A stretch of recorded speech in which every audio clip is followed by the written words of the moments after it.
Welcome to Money in Motion by Trade the Chain.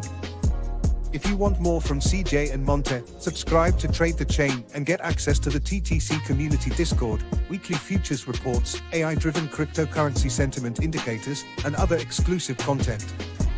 For a 14-day free trial, visit tradethechain.com or visit the link in the video description.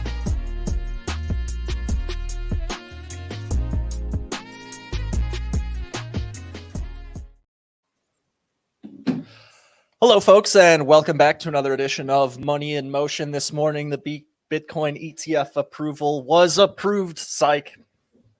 It wasn't. Evidently, a Coin Telegraph intern decided to have some fun.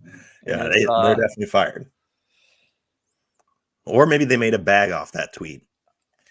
Honestly, that's what I was thinking. If you had that type of power, what would you do with it? I don't know. Probably better not to discuss on this show in front of the public.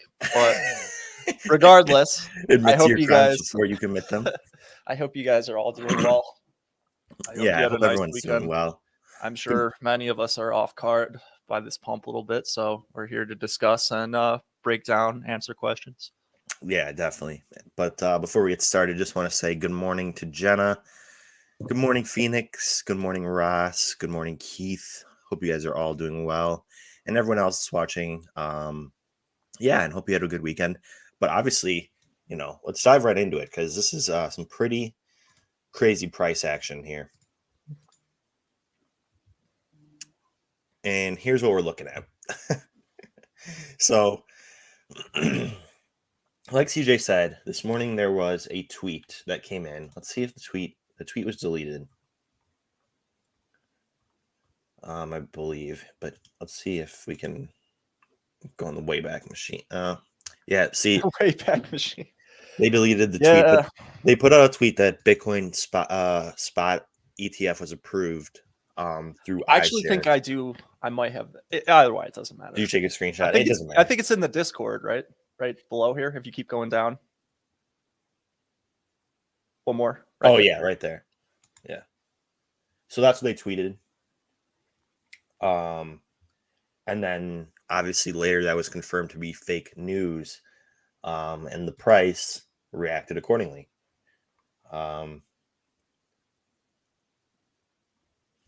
But getting back to the charts, 200-day moving average isn't fake news. That's something that is very much real, and tangible.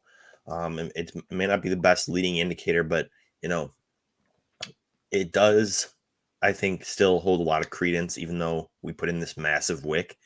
In fact, I think that seeing that sort of movement is good for us. It tells us where we could plausibly go. This I now see as a zone where there is potential demand. There just needs to be the right criteria, right? Because people did buy above the 200-day moving average and pumped it up to 30K before getting promptly rejected. And as you can see from the 15-minute chart, for anyone that wasn't paying attention, I mean, it happened so fast that you really didn't have much time to react if you were in a trade. I know that we published, CJ, you were talking to me yesterday about getting long Bitcoin. You published a long Bitcoin trade insight. And I know a lot of that was on the back of positioning, but today, I knew I was the intern. I was the one who tweeted it. Yeah, but what's your outlook on Bitcoin here? And based on what we've seen this morning, how may that affect positioning and your trade insight? Yeah, so this is more about sentiment than anything. This is just yesterday at 1 or about 2 p.m. Central Time. And as you can see, at the time, it was just getting bid at the bottom of a downtrend, and it was giving you decently defined risk. And really, it's just the things that I was seeing on Twitter at the time. And, you're seeing things like the Dow possibly get a bid. So I was like, all right, maybe Bitcoin could squeeze a little bit here. But there was such a prevailing sentiment on Twitter that it's going to be down only till 2023, or excuse me, till 2024. For the rest of 2023 and be down only. And yeah, I was kind of that prevailing mindset as well. And so when you start to see the market tell you that you're wrong, you're like, oh man, it looks like there's a lot of people off sides here. Might as well at least throw in a little bit and see, the risk being defined. But yeah, I have no idea what occurs now. I'd assume that we kind of chop around and follow equities. Obviously, it depends on this news, but I can't really. It's tough to predict in the short term when this approval comes, but if it does, honestly, it's like the more time we have for the approval, potentially the more we could lead up until the approval date. But I mean, that's just hearsay. Yeah, I mean, Bitcoin's still up 3% on the day, so it's not like it's all is lost. We're still up on the day. And before even this news was announced, like yesterday, the chart was looking good. Things were looking favorable.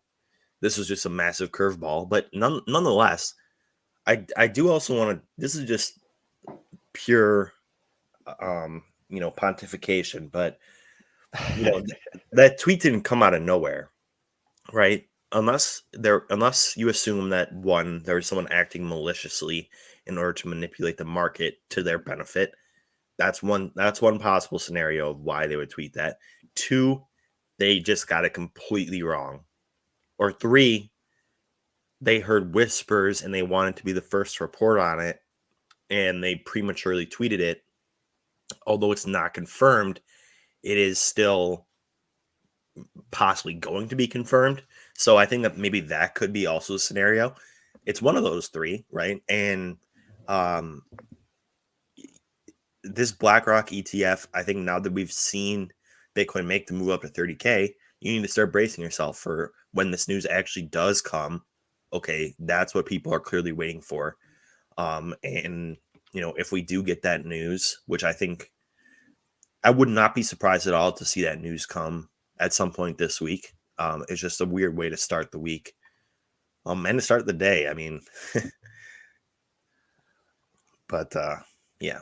One of the YouTube channels I like to fade for crypto just came out with an altcoin video. Top 3 altcoins for 2024. I knew this wasn't real. I knew it wasn't real. I'm just kidding. That's just speculation. Yeah, so should we talk about equities and positioning, or is there anything else you'd like to touch on in terms of Bitcoin and crypto? No, let's move on to equities. I see there's a question in the chat about COT. And I did, CJ put out a really nice report for our members yesterday on the COT data.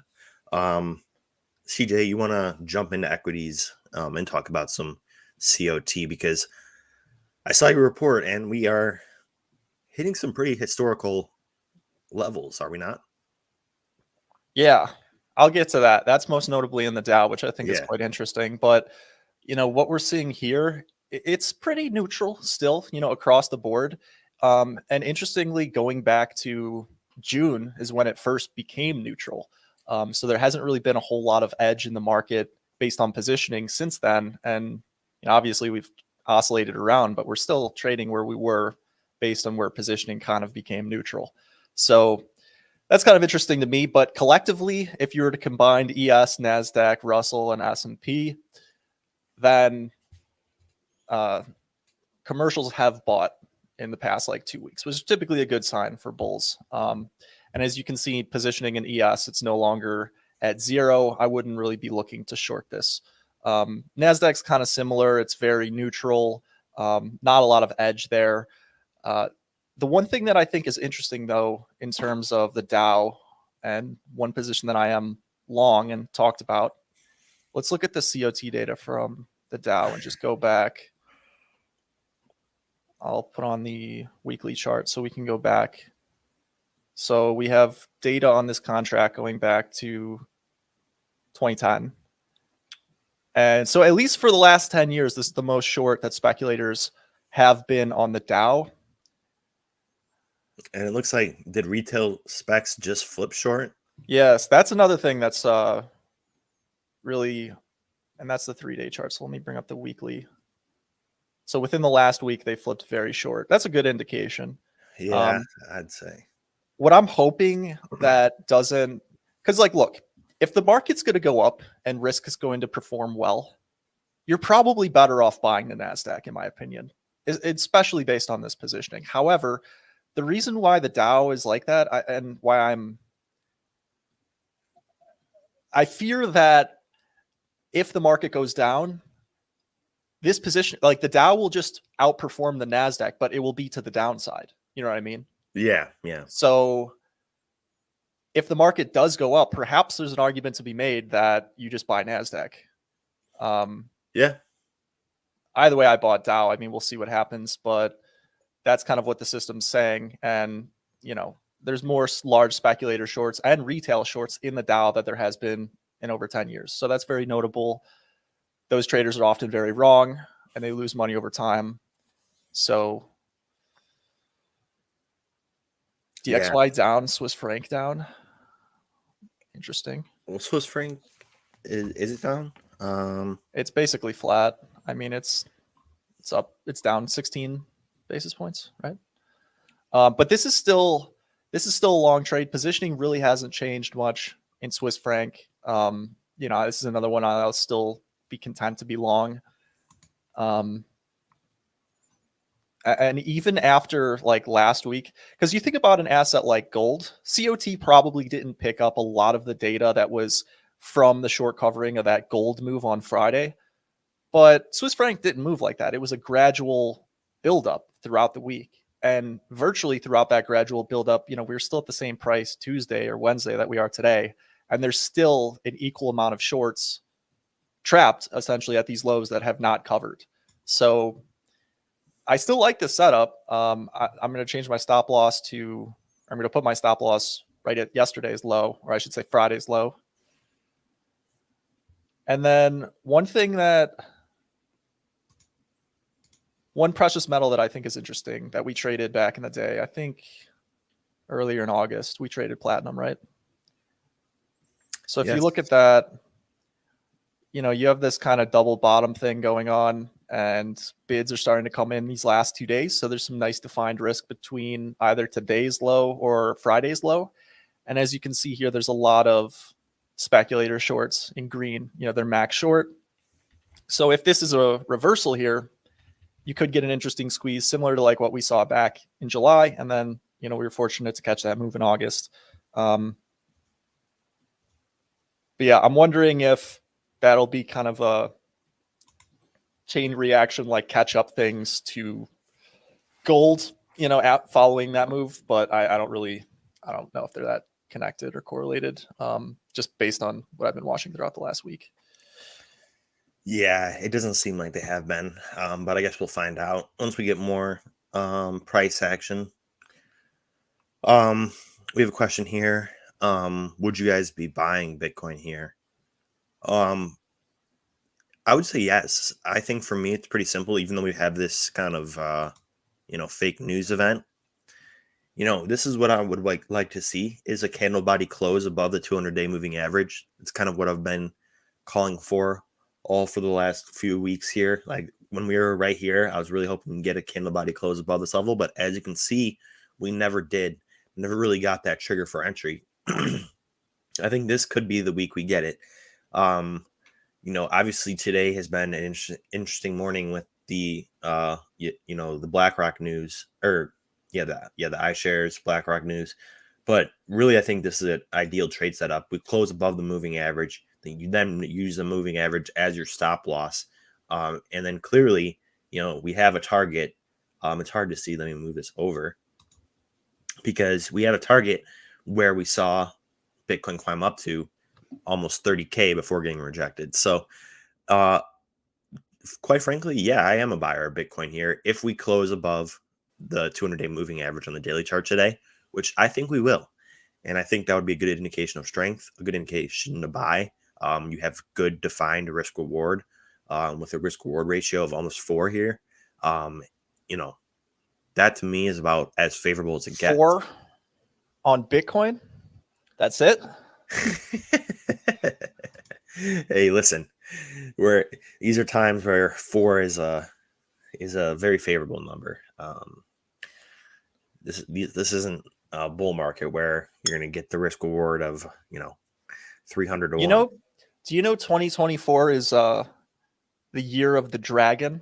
And in fact, this particular dragon's name is pronounced Long, or Loong, and is known in Chinese culture or philosophy for bringing wealth and prosperity. And the Chinese stock market's gone down all year. So I wonder if the dragon will come and save us all in 2024. But enough astrology. Let's get back to the charts.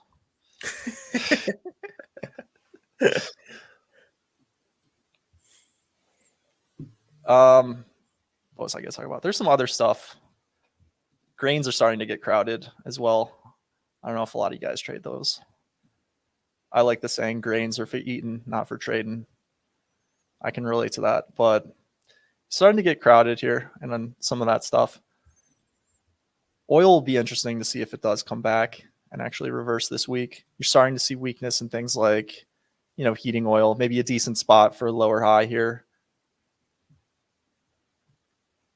We have officially entered the realm of pontification.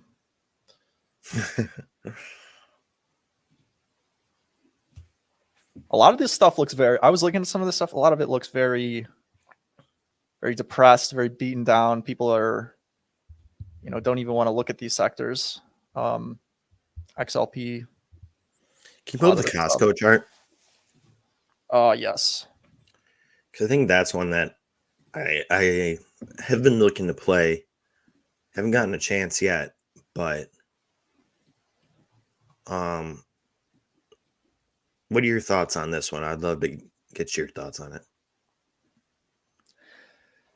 Yeah, so I think if you're looking for sectors to rebound, maybe if and none of this I'm doing in my account, so take it for a grain of salt. I'm just kind of speculating here, but if you were to look into a particular sector within that basket of sectors I have here on the right side, looking in consumer products or consumer discretionary, whatever, you want to pick the ones that are leading, right? Like if we were to compare this to something like Target, I think Target's really underperformed. It's starting to come back, in the last couple of days, but like if you were to if I was going to look for exposure in XLP, like I would want to buy something in that sector that's been strong and outperforming, not necessarily underperforming. So Costco, I think, is a good example of that. If you look in, it's like buying the fastest horse kind of idea, Yeah.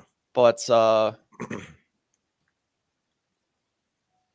I have no opinion on Costco. I mean, I haven't been there in a while because I live in the city. They don't really have one by me, but back in the suburbs, I'd love to go get some hot dogs, or I hear they got gold bars nowadays. That'd be cool. Yeah. And you can buy them with your Costco membership and get cash back. Take that. Sounds like a governance token scheme. You're so jaded. You won't even buy an actual physical object that's giving you cash back. Scam. Yeah, I don't know. I mean, you brought it up. What do you think of it? No, I think it's a good looking chart. And I mean, you were talking about consumer staples, and like you said, that this is the fastest moving horse. If you're getting back to that analogy, I think this will continue to be the fastest moving horse if that sector does rebound, which I do think it will. Not only that, Costco is, they're huge. Like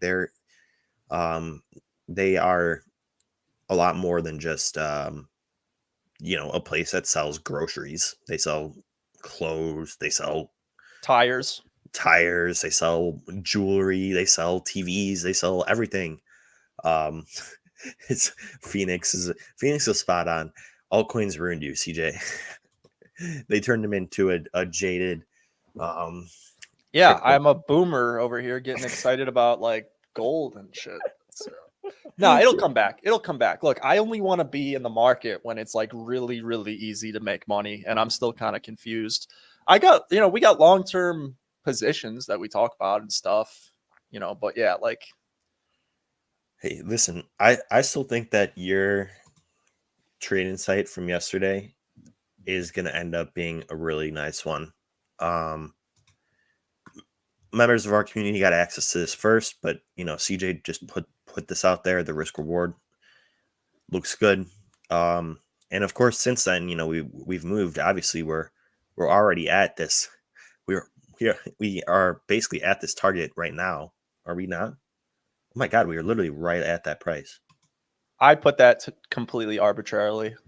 I wasn't looking at any. No, it's just weird that targets. right as I said it, we were at that price. Right as I brought it up, we were at that exact price. I mean, it's pretty simple. Like, it just you saw it getting bid last night. The market clearly knew something ahead of time. Yeah. Yeah. I think that you can buy Bitcoin with us. This is just, even if we don't get to candle body close, if you want to be more risky, go ahead and buy it today. We're above this level. If we dip back below it, then cut it. But I think the chances of this running to the upside and an ETF approval perhaps coming later in the week, I think Bitcoin's headed up from here. So we've clearly created this zone of demand, and that's really all you can ask for. I see we have another question here, and this is something that we've talked about in the chat a lot, so definitely worth mentioning. But Tesla, Keith asks about, they have earnings coming up tomorrow, or no, Wednesday, sorry. So like I always say, I don't like to bet on earnings. I don't like to bet on whether or not they'll be favorable or not. But with Tesla, I mean, if you look at it's the last 10 earnings reports have all been positive. In last week we saw, I think, people trying to front run into this earnings report, but we've seen kind of a lightening of that positioning since then. Towards like the middle of last week, things started to turn. And this series of lower highs doesn't have me convinced all that much. I think the most likely scenario is that we gap down and head back towards the moving average. That's just on the basis of the fact that Tesla has kind of, on earnings, tend to create those gaps, and I think that this will be no different.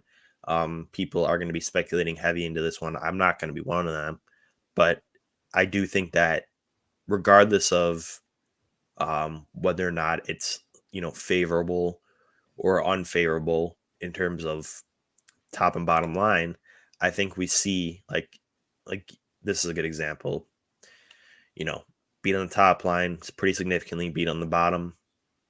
The price still gapped down significantly on the market open. I think that's definitely a possibility on Wednesday, and one that you should watch out for if you are a Tesla holder.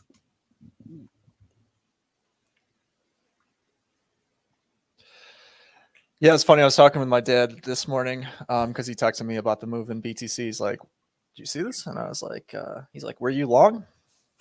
It's like, anyways, but I'm like, this is the worst asset to trade ever, because it's like equities go up, it does nothing. Equities go down, it just bleeds. Altcoins continue to bleed. Everybody gets bearish, and then one random day we squeeze like 10%, and we have the best performing day of the last like 3 months. And virtually nobody catches it because, and you could say, oh, well, no one could have known that the ETF would have, this news would have happened. I get that. But there's still a lot of shorts that drove us up to basically 30K or whatever we topped at. Yeah. I mean, looks like we topped at 30K straight up. Yeah. So, yeah, I mean, so the point for me, or the takeaway, the longer I'm in Bitcoin, is like, I like to trade things that are like kind of Bitcoin's for holding. Like, I think it is. And that goes for the crypto equities as well. So, I agree. Like, I like the idea of like dollar cost averaging into the end of a pre-halving year, and then basically being fully allocated by the end of the pre-halving year. And if you were to compare that to history, it'd be like being fully long going into 2020, which of course that black swan could have hurt you, but what happened after was probably well worth it for many. Yeah. I do have a couple tangents I'd like to go on, but I want to pass it back to you first. No, please. Tangents. Sounds exciting. Let's hear them. All right. So I want to talk about, I also do want to ask you about the PDF you posted in Discord on ergodicity. We'll talk about that maybe a little bit later. But first, I want to talk about some market history that I recently learned about because I wasn't trading at this particular time. But given that we've been talking about the Swiss franc, I figured I'd go back to the most historic day in Swiss franc history, which was in 2015. So check out this. Same type of psychology we've kind of been seeing in Bitcoin, downtrend, everybody just so depressed. And then look at this move, Monte. This is a 16 or 17% move overnight. Wow. It was up over 20% intraday. For a currency, that is unprecedented. Like maybe it moves 5% in a year. Yeah. But I was talking to a guy and he was telling me the story about how he wasn't trading at the time, but he was working on a bank desk where there were traders who were trading FX. And there was a trader who left an open short position on going into the weekend. This is, he was riding this. And then the next day, they called everybody into the office. There's the risk manager was essentially like, this trader has been fired and we are now in the process of making this decision whether or not we have to liquidate this position, because this was somebody who was trading, 5-10 lots, maybe making $10,000 a trade. He ended up losing over $1 million in this one single futures position. So to get to the beautiful part is if we actually look at COT at this particular point, like it was telling you to be long at this point. And this is one trade that I know, I wasn't trading at the time, but this is one trader I know, this is his best trade as a professional money manager, was just being long in this one day, catching this move based on the crowded nature of the market. So it's kind of like what happened with gold this week. Like the Swiss bank came in, they intervened, they raised interest rates and caught everybody off guard. And that forced everybody out. And arguably the same thing happened in gold. Like you couldn't have known there was going to be a war, or that you couldn't have known there was going to be a catalyst, but the positioning told you, look here, this is where the risk to reward is most optimal. And over time, you get lucky. And it's interesting. I have to go back and find this paper. I haven't seen it yet, but there's a paper out there that the Federal Reserve and various central banks have written regarding their analysis to COT data. So I know for a fact the central banks are looking at this data prior to making intervention decisions, because if you're trying to signal to the market and you're trying to squeeze people and get the currency back into realignment, you're going to wait till everybody's offsides or positioned one way in the futures markets. So, I think that's what can be so powerful. And, the thing that's like purely about positioning in this trade, in my opinion, there's nothing fundamental about this, because, a month after the fact, 2 months after the fact, the Swiss franc's trading at the exact same price it was prior to this person getting blown up. So, that's really the power of crowded trades. That's the power of, currency interventions and how this thing can really give you an edge over the years. And so to look and to see that part of history, I thought was pretty interesting, because I had never known about that move. But you learn about these things in retrospect, and it's like, damn, I could, like, if I had not known, or like, imagine being on the wrong side of that trade. Those are just things you don't think about really. Yeah. But they're possible. Yeah. Yeah, it's a great point.